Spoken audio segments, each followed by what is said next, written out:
मजामा, मजामा ही होना चाहिए भाई, और घर पे हो तो इन पजामा। ठीक है, दो मैनेज सर। ये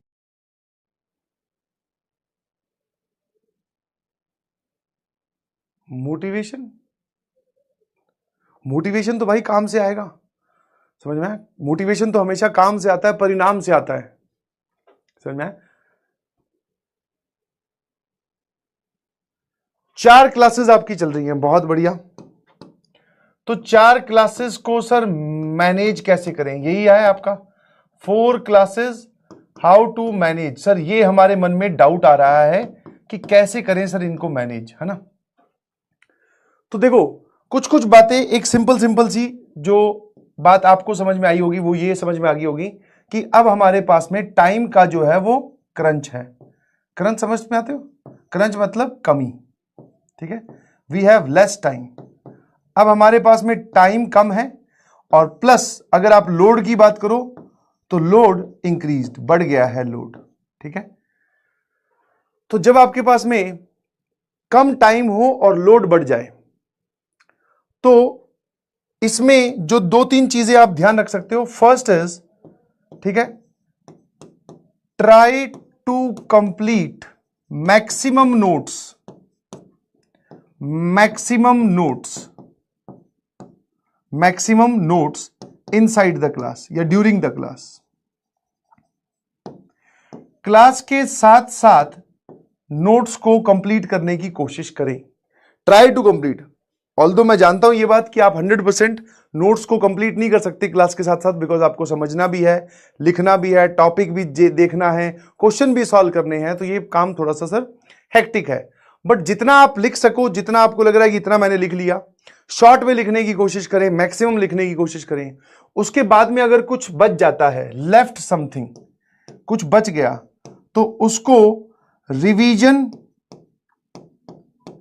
मतलब लेक्चर का जो तुम रिवीजन करते हो, लेक्चर रिवीजन के साथ नोट्स कंप्लीशन, नोट्स कंप्लीशन, ठीक है।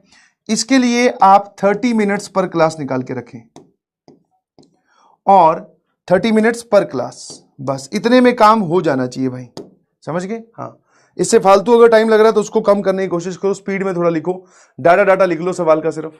लेक्चर रिवीजन तो आपको करनी है। देखो जो भी आपने पढ़ा एक बार उसको रिवाइज करना जरूरी है, बिकॉज अगर रिवाइज नहीं करोगे तो जो आपने पढ़ा वो आपके दिमाग में सिर्फ पहुंचा, वहां रुका नहीं।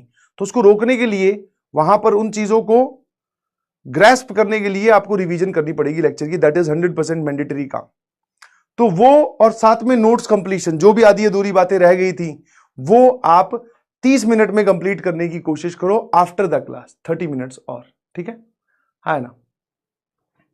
उसके बाद में आते हैं हम तीसरा पॉइंट। अब बात आती है सर प्रैक्टिस की, कि प्रैक्टिस के नाम पे क्या क्या करना है हमें।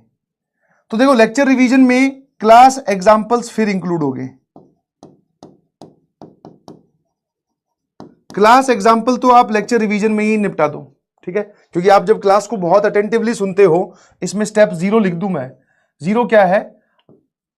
अटेंड वेरी अटेंटिवली, या फिर वेरी फोकस के साथ, ठीक है। क्लास को आपको बहुत ही फोकस के साथ सुनना है। ऐसा नहीं है कि आप जब क्लास के आगे बैठ जाओ तो आपके मन में ये हो कि अरे भाई बाद में देख लेंगे, नहीं भाई, वो बाद वाला तो आपका बैकलॉग बना देगा, समझ गए कि नहीं समझे? तो पहले आप आराम से पूरा ध्यान से सुनिए क्या बताया जा रहा है, ठीक है, अटेंटिवली क्लास को अटेंड कीजिए।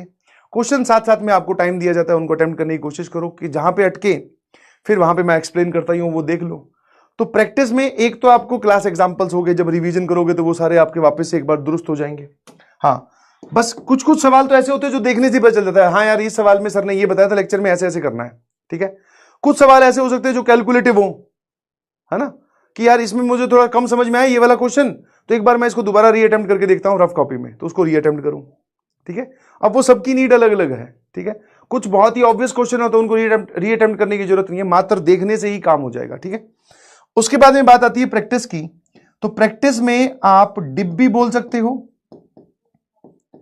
प्लस PYQs बोल सकते हो, और सिंस आपके पास डिब्बी और PYQs का टाइम थोड़ा लिमिटेड ही रहने वाला है, क्योंकि आप बोल रहे हो कि सर 4 क्लासेस या 5 क्लासेस हो रही हैं, तो do it by yourself. Maths में तो भैया मैं आपको दे रहा हूं, ठीक है, लेक्चर के साथ में होते हैं, उसमें PYQs ही होते हैं मैक्सिमम। तो PYQs और डिब्बी लगभग एक ही चीज है। साथ साथ में आपको लग रहा है कि चैप्टर थोड़ा मुझे और अच्छे से काबू में करना है, तो थोड़े आप PYQs बढ़ा सकते हो। पर चैप्टर कम से कम कोशिश करिए 50 ज्यादा PYQ आप सॉल्व करें। और ऐसा नहीं है कि वो 50 PYQs मैं पूरे चैप्टर की बोल रहा हूं, ध्यान रखना। तो पूरा चैप्टर मान लो चलता है हमारा 6 दिन, एक हफ्ते, तो कुछ आपने ड्यूरिंग दिस वीक किया, फिर जब अगला चैप्टर स्टार्ट हो गया तो पिछले वाले PYQs, पिछले वाले चैप्टर के PYQs एक दिन में 45 मिनट निकाल लो, आधा घंटा निकाल लो, आधे घंटे में 10 PYQ कर लिए। ऐसे पुराना काम को भी लिस्ट बना के चलते जाए, ठीक है ना। इसी काम को आपको रिपीटेडली करना है, बहुत शिद्दत से करना है, क्योंकि जब एक सिंपल सा रूल काम करता है, या तो आप बहुत सारी चीजें करो कि आपने लेक्चर भी अटेंड किया, नोट्स भी बनाए, फिर आपने रिवीजन भी की, फिर आप PYQs भी कर रहे हो, मॉड्यूल भी सॉल्व कर रहे हो, एक्सरसाइज भी सॉल्व कर रहे हो, है ना। या फिर आप अगर कुछ चीजें कम कर रहे हो, जैसे इसमें मैंने DPP नहीं लिखा, अब DPP person to person vary करता है। आपको लगे कि मेरा बहुत ही वीक जा रहा है, मैं कॉन्सेप्चुअली बहुत वीक हूं, तो फिर आप DPP पे स्विच करो, फिर उनके लिए DPP भी आ जाएगी इसमें। और PYQs तो मस्ट है भाई, ठीक है। मैथ्स के पॉइंट ऑफ व्यू से बोलूं या फिर जेईई मेंस के पॉइंट ऑफ व्यू से बोलूं, तो आपको PYQs तो करना ही है सभी सब्जेक्ट्स में। तो दिस इज द लीस्ट जो आपको करना है, ठीक है। और इसको बड़ी ही शिद्दत से करना है, समझ में आया? शिद्दत मतलब कि हाँ, जितने भी PYQs आपने कर लिया, अगर उस टाइप का सवाल कोई पेपर में आए तो सर वो गलत नहीं होगा, चाहे कुछ हो जाए। हाँ, आपने 50 ही सॉल्व किए मान लो, बट हाँ सर जितने हमने किए हर एक से हमने लर्निंग उठाई है। और PYQ सॉल्व करते वक्त हो सकता है, जैसे मान लो आपने 50 PYQ की बात की, 50 PYQ को मैं एक रफ आइडिया लग रहा हूं कि आपसे 15 PYQs in the first go हो गए, ठीक है, हाँ ना। फिर बाकी जितने भी थे, कितने सर, कितने बचे आपके पास में? टोटल बच गए सर हमारे पास में 35 PYQs और बचे, जो हमसे फर्स्ट गो में नहीं हुए, या फिर जिनमें आप बोल सकते हो कि हमें डाउट है।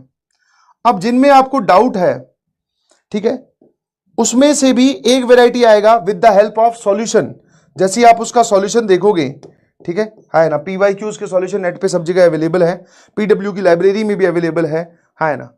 तो और बहुत सारे बच्चे जो PW की वो बुक जो है PYQs वाली, वो भी ऑर्डर कर चुके हैं, तो उसमें पीछे सॉल्यूशन दे रखा है। तो जिनमें आप अटके, उनके सॉल्यूशन से आपको समझ में आ जाएगा, है ना। कुछ कुछ सवाल, बहुत ही कम परसेंटेज ऑफ द क्वेश्चंस ऐसे होंगे, 5 सवाल ही ऐसे निकल के आएंगे कि जो सॉल्यूशन के बाद में भी समझ में नहीं आए, है ना। अब इन पे लगा लीजिए स्टार, और जिस पे आप अटके थे उन पे भी स्टार लगाओ। अब ये जो 5 PYQs है जो आपसे नहीं सॉल्व हुए, सॉल्यूशन देखने के बाद भी, एक बार आपने सॉल्यूशन देख लिया, आपको समझ में आ गया, तो फिर उसका आंसर निकाल दो, और जो भी आपकी लर्निंग है उस सवाल की वो जरूर लिखिए प्लीज, ठीक है। स्टार बनाकर हल्का सा कुछ लिख लो अपनी भाषा में कि इस क्वेश्चन में फॉर्मूला मैंने गलत लगाया, ये क्वेश्चन इस टॉपिक का है, इस क्वेश्चन में ये एक नई चीज लग रही है। तो जैसे जैसे ये चीजें लिखोगे तो आपके बड़ा काम आएगा। और ये जो PYQs आप सॉल्व कर रहे हो, मैं ये नहीं बोल रहा हूं सजा दजा के सॉल्व करो, बट एक सेपरेट कॉपी में सॉल्व होना चाहिए, जैसे आप रफ काम करते हो वैसे ही, ताकि कल को अगर हम रिवाइज करने बैठे तो हमें ये 50 PYQ फिर देखने हो तो सारे के सारे दोबारा ना सॉल्व करने पड़े। हमारे पास इनकी लर्निंग, इन पे स्टार बताएंगे कि आपको इन पे स्टार वगैरह लगाओगे 50 में से, तो अपने आप समझ में आ जाएगा सेकंड राउंड में आपको कौन से करने हैं। सेकंड राउंड में ये 35 ही करने हैं वापस, जिन पे आप अटके थे। अब ये जो 5 बच गए जो आपको सॉल्यूशन से भी नहीं समझ में आए, इनको होल्ड करो, PW का जो डाउट पोर्टल है वहां पे पूछिए, ठीक है। और आपके पास बहुत सारी जो मल्टीपल मेथड्स हैं डाउट पूछने के, आप अपने दोस्तों से पूछ सकते हैं, कम्युनिटी में डाल सकते हैं, ठीक है, और डाउट सेक्शन में पूछ सकते हैं, तो वहां से इसको कवर करने की कोशिश करो, ठीक है। तो ये वाला काम आपको करना है। अब इसमें होते हैं PYQs, नहीं होते। आप अगर ये एक्सपेक्ट करके चल रहे हो कि आपका चैप्टर खत्म हो गया, आपने 50 PYQ उठाए, 50 के 50 सॉल्व हो जाएंगे, नहीं जी। बस ये हो सकता है कि ये 20 से 30 हो जाएंगे, ये 20 हो जाएंगे, तो मतलब सॉल्व होने वाला पार्ट और ना सॉल्व होने वाला पार्ट कम ज्यादा चलता रहेगा। बट ऐसा नहीं बोल रहा हूं, और ना ही ऐसा कभी होने वाला है कि आप इससे सारे PYQ सॉल्व हो गए, ठीक है। हर एक क्वेश्चन जो आपसे नहीं सॉल्व हुआ हो, उससे डीमोटिवेट होने की बजाय उसकी लर्निंग आपको ध्यान रखनी है, समझ गए। और इन सबको आपको करना है टाइम बाउंड कंडीशन में। कैसे करना है बेटा? टाइम बाउंड कंडीशन में। हाँ, अब टाइम बाउंड मतलब 10 PYQs आधा घंटा, ठीक है, हाँ ना, वो 3 मिनट वाला हिसाब। मैं जानता हूं ऐसे बहुत सारे PYQs है जो 3 मिनट के होते ही नहीं, वो एक्चुअल में 5 मिनट के होते हैं, बट फिर भी टाइम बाउंड मतलब 10 PYQs 30 मिनट्स, उसी तरीके से। और 30 मिनट्स का आप टाइमर लगा के बैठे अपने मोबाइल में, ठीक है। 30 मिनट्स में अगर नहीं हो रहा तो 10 मिनट अपने आप को एक्स्ट्रा अलॉट करें, उसके बाद में छोड़े, आगे बढ़ें प्लीज, क्योंकि आपके पास करने के लिए और भी काम है, समझ गए। इसी पे नहीं अटका रहना है। वो जो 10 नहीं सॉल्व हो रहे उन पे स्टार लगा लो। मतलब जैसे आपने 10 PYQ का टारगेट लिया 30 मिनट्स में, 10 में से सर 5 हुए, 5 रह गए, तो 10 मिनट और दो, जैसे आप पेपर में करते हो, ठीक है। फिर भी सर एक और हो गया, अभी भी 4 रह गए, तो 4 रह गए तो उनको अभी होल्ड कर लो, फिर उनका बाद में सॉल्यूशन देखना है। अब इसी को ही आपको काम को बढ़ाना है, बस यही मेन पार्ट है। अभी आप इतना ही कर सकते हो, और इनफैक्ट ये भी अगर मैं बात करूं तो ये भी ज्यादा है। ये भी आपके इतनी क्लासेस चल रही हैं, इतने जो टॉपिक चल रहे हैं उसके पॉइंट ऑफ व्यू से ये भी ज्यादा है, बट इतना तो करना ही पड़ेगा भाई।